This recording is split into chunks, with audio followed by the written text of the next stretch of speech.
Sige, buwang kinamay niya. Lagi natin na pagkakasan ko, so kayo tayo, wala na ba kung siguro kasi ngayong araw na ito ay ating ilalabas ang platform ay, kaya pinikaw sa live ba? mahal na ngayon ang kanyang pangalan. Ito po ay tinatawag na Basil Plus Program. Pero bago po yun, Nama program about Basil? About Basil program ini. Itong pathway na ito patungo sa ating pamamahala dito sa Labasay na Patuan. So, ang programa po na ito ay tinatawag na Basil Plus Program. A convergence program under the leadership of Mayor Basil Dimongkumuto. Ito ay pinagsama-samang programa sa ilalim ng kanyang administration. Ang bawat letra po sa kanyang pangalan ay may kaatibat na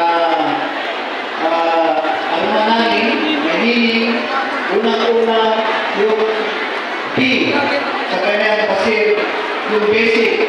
Ang ibig pong sabihin ng basic ay yung po mga pangunahing servisyo na iaalay sa ating mahal na mayor. Dito sa basic na ito, ang mga programang ilalaan sa atin ay tulad ng edukasyon, yung health, magkakaroon po siya ng mga programa na mas maitatag yung quality education at libre gamot sa ating munisipyo sa loob ng 3 taon. So yun po ang letter B, yung basic, pangunahin.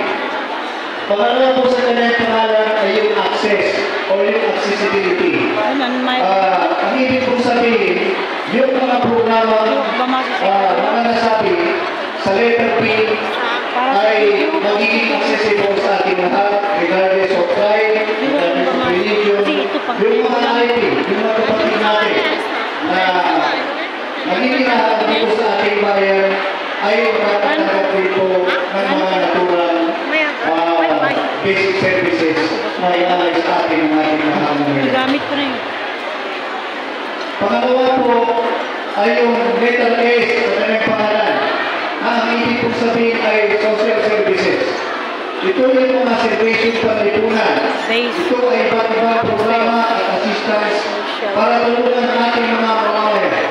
Katulad na ipagpapatuloy ang volunteer teachers, itataas ang kanilang mga honorario, pagbibigay ng sapat na honorario sa ating mga PNS, yung mga barangay education scholar, at sa mga daycare. Ang honorario nila ay matatagal sa ilalim po ng kanyang administration. Pangalawa po ay yung dagdag na gamot para sa servisyo ng pagkalusugan. Ito ay isa sa mga prioridad ng kanyang administration sa loob ng 3 taon.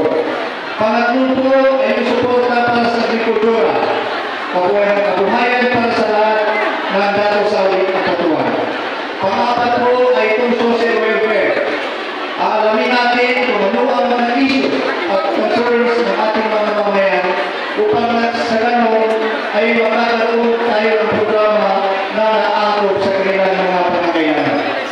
Panglima po ay nagabang mga suporta para sa ikagulan ng ating komunidad sa bayan ng dato sa Patuan.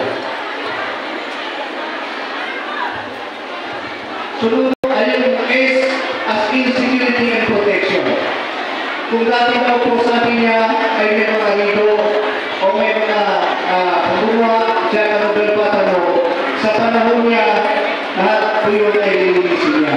So wala na po pong parilan, wala na po hindi magkagawaan, lahat po tayo dito ay protektado at inaasahan niya ang ating mamamayan ay magiging katuwang niya sa paghanap ng pwepaan at kagunahan. Yung letter I po sa kanyang pangalan ay yung infrastructure development. Ang ibig pong sabihin, aasahan ninyo na ang bawat proyekto na infrastruktura ay ayon sa standard at Ibig po nang sabihin, yung mga kalsada ay inaasahan po natin na ay mapapatupad yun na naayon sa kanyang specs o yung sa kanyang quality o standard. Bilang pangulit po sa kanyang pangalan ay yung revenue generation, yung letter R. Inaanyayahan po niya yung mga businessmen sa ating lugar na magpahit po ng kanilang nakabuhis. Nang sa ganun ay makatulong po sa serbisyong medikal ng edukasyon para sa ating mga kabataan. Ito mga taxes na ibabayad niyo ay babalik din po sa inyo sa pamamagitan ng mga proyekto. Ang isang halimbawa po ito ay ang mga solar lights na inyong makikita sa loob ng kanyang 100 days. Kasunod dito ay ang malinis na patubigan sa bayan. Gaya po ng sinabi niya ng umaga doon sa ating flag ceremony. Inaasa siya ay magpapatupad ng potable water system sa bawat barangay ng ating munisipyo. Sa ngayon po ay meron tayo rin property tax or amnesty. Ito ay programa ng national at tayo dito sa munisipyo ay i-impose natin yun. Kaya hindi kaya po niya na i-update ang ating mga taxes sa opisina at sa treasury office at sa assessor's office para hindi kayo papatawan ng penalty dahil sa matagalan hindi papayag ng hindi mga buwis. Bilang pangulit po ay yung Basin Plus. Yung mga programa po na hindi nakapasok doon sa kanyang pangalan ay may sasakatuparan natin dito po sa Plus. Ito yung napapanood ng mga proyekto para sa ating mga kabataan, religious sector, IT, at para po sa mga kababayan.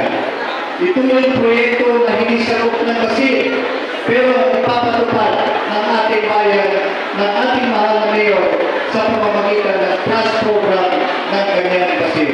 Hanggang dito na